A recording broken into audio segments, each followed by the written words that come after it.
go into the things that we thought maybe could have been better for this episode, because nothing's perfect.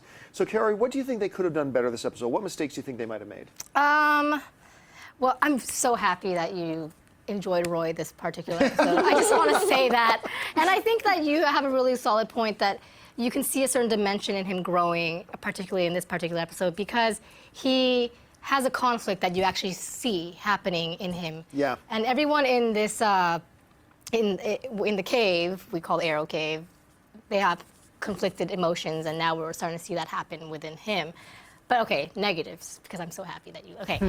All right, so it really bothered me that Laurel didn't want to tell her dad that Sara died, let alone he should be able to attend her funeral.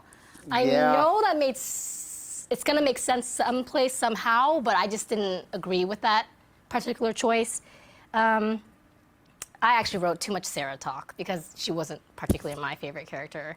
Yeah, I'm glad she served her purpose, and that was to die, okay? That was what happened this season.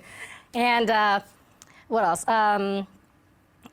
There was some, although Laurel did good, I thought that there were some cheesy moments when she got really emotional and wanted to shoot that gun.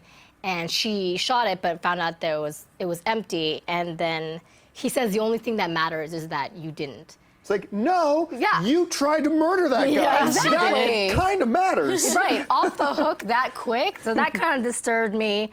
But that's really about it, because I thought it was a really good episode overall. I was not really thrilled with how they handled Komodo, because, you know, he comes in, he's clearly a force to be reckoned with. The stunts on the bikes were great, especially that one move. That was cinema-worthy. That move where he wipes out his own bike, jumps onto it, fires. Yeah. It's like, that's badass. Yeah.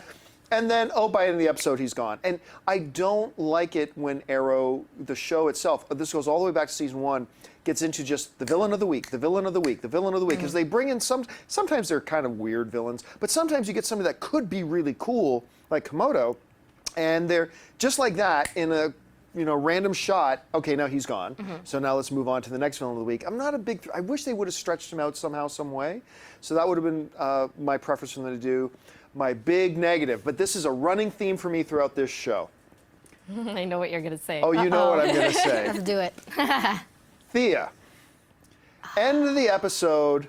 Apparently, in this universe that Arrow lives in, all it takes is 5 months to become a super ninja. Doesn't matter. No, forget this lifelong training kind of thing. 5 months, all you need, super ninja. That kind of annoyed me.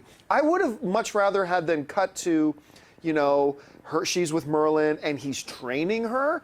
That would have made some sense to me, but just to go to them and now she's taking out 2 other samurais and doing jump flips and doing all this other kind of stuff. I'm like, it pulls me out so much, especially coming after the line that Oliver gave. He's like, hey, Sara trained for 5 years, deadliest warriors in the world. It's like, oh yeah, but Thea, 5 months, she's good. So I wish they had done that differently. But whatever, it was just a throwaway scene at the end. What are some of the things you didn't like about the episode? Well, here's the weird thing. I mean, in 5 months, if you're training hard every day, perhaps you could get there physically and in your skill, but I still feel like there's a mental aspect that you have to get there to get that like assassin kind of mind, and I don't think 5 months is enough time. I don't know assassins' minds, but I feel like there has to be more experience in her life to get her to that point where she wants to hurt people.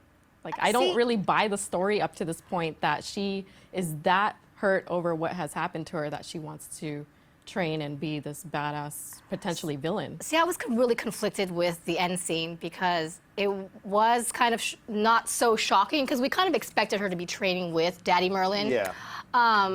But ultimately, I feel that she was hurt. She was really dramatic in the last couple episodes of the last season. She lost her mom, and then she finds out Roy lied to her. She finds out her brother lied to her. She had no one to trust. She tried to kill her own dad, Daddy Merlyn, and then he decides to train her.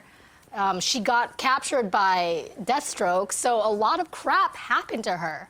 So I can imagine that she's like, fuck this, excuse my French, and I'm gonna train hard and I'm gonna seek my vengeance. I can see that happening. You know, I've always thought she was just a whiny little bitch, but when you put it like that, you make me rethink my position. Yeah, You know what? No, I mean, stop and be rational about it.